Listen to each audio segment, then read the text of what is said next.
Welcome everyone to this explainer. Look, if you're joining us today, you probably already have a serious appreciation for deep, focused learning. And today, we are unpacking something truly fascinating. When you hear someone has a master's degree in biblical studies, what's the very first thing that pops into your head? For a lot of folks, it's just, purely theological. But today, we're going to flip that idea on its head. We're looking at the surprisingly deep, real-world value of a master's in biblical study. We're going to see how this specific education equips you with a profoundly specialized mix of academic, practical, and especially linguistic skills that extend way beyond what you might expect. So here is the central mystery we're going to solve today. How exactly does learning a completely dead language boost your modern career? It sounds kind of counterintuitive, right? It's so easy to just assume that biblical study is purely devotional, like a personal spiritual exercise, or maybe just training for Sunday mornings. But I want to challenge that assumption right out of the gate. By focusing heavily on the linguistic side of things, we'll see how immersing your brain in the complex mechanics of ancient languages actually fundamentally rewires how you process modern information, how you communicate, and how you lead. Section 1. Unlocking Ancient Languages. Okay, let's dive into this. To really grasp the value of this degree, you've got to treat these ancient texts like incredibly complex historical puzzles that require highly specialized tools.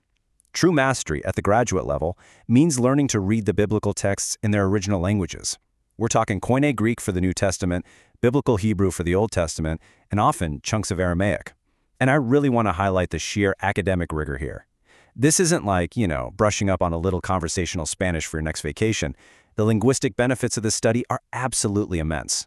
When you learn Koine Greek or Biblical Hebrew, you are tackling entirely different alphabets, totally different syntactical structures, and completely foreign ways of organizing human thought. The mental elasticity required to master these ancient languages, it stretches your cognitive abilities to their absolute limits. You are literally training your brain to decode the foundational blueprints of communication.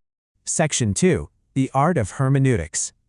Now, as you master those linguistic puzzle pieces, we zoom out a bit to the broader interpretation of the text. This brings us to hermeneutics. Yes, it's a very dense $10 academic word, so let's break it down slowly so we can really absorb it. Hermeneutics is the ability to responsibly unpack an ancient text's meaning using historical, cultural, literary, and theological frameworks. Notice the word responsibly in there. That is key. Because of the linguistic foundation we just talked about, you aren't just guessing at meanings. You're using a rigorous framework to determine exactly what the author was trying to convey within their specific time and place. To really drive this home, let's look at a common contrast. On one hand, you have a very popular modern approach, what this verse means to me. Now, that's totally subjective, right? It's based entirely on modern feelings and modern context. But compare that to asking what this text actually meant to its original audience. That is a massive, crucial analytical shift. You're moving away from a subjective reading into rigorous, objective historical interpretation. Those hard-earned linguistic skills literally force you to ask things like, what did this specific Hebrew idiom mean to a shepherd 3,000 years ago? Or, what did this exact Greek verb tense signify to a first-century merchant?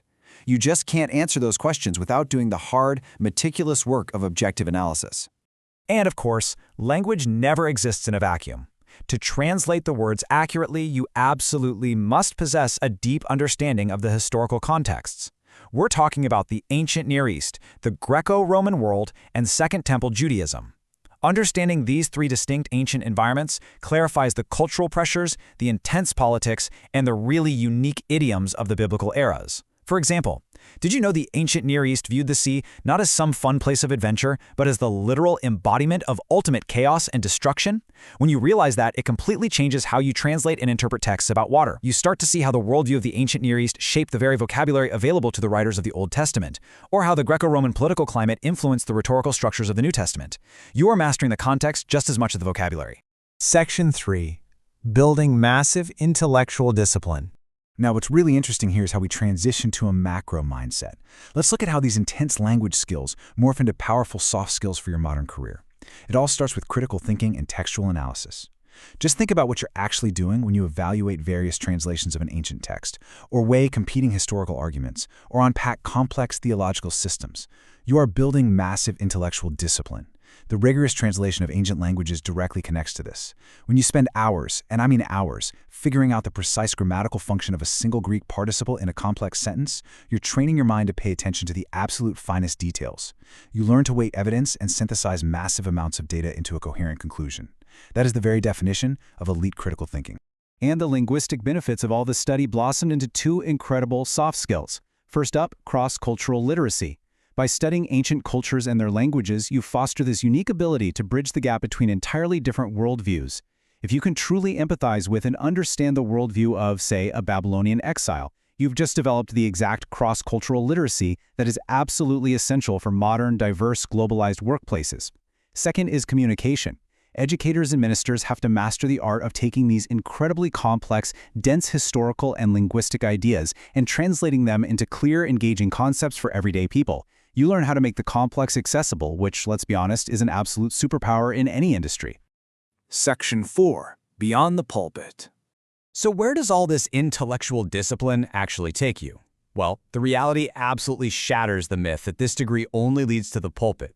Sure, in ministry and chaplaincy, you've got pastors, religious education directors, and chaplains. But look at academia and education. This is a massive stepping stone for theology teachers and those pursuing a PhD to teach at the college level. Then there's publishing and media. These graduates are actively sought after as writers, editors, curriculum developers, and content consultants. Their extreme attention to textual detail makes them incredible editors. And over in nonprofit and NGO leadership, you see directors of faith-based charities and missions administrators utilizing that cross-cultural literacy every single day. The sheer career flexibility here is undeniable. So, the crucial point is that ultimately, what someone gets out of this intense educational journey depends heavily on their own personal goals. On one hand, it functions as a vital professional credential. It's the certification you need to responsibly lead a community, to teach, to write, and to direct organizations. But on the other hand, it offers profound intellectual fulfillment.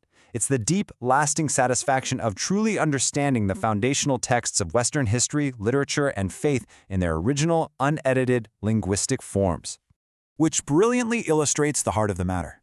We've seen how diving deep into Greek, Hebrew, and ancient contexts doesn't just teach you history, it actively sharpens your modern intellect. It builds high-level communication skills, cross-cultural empathy, and elite critical thinking.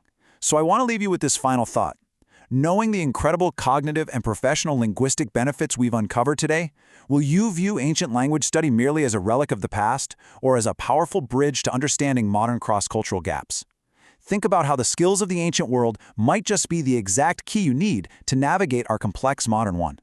Thank you so much for joining me for this explainer. Keep learning, and I'll see you next time.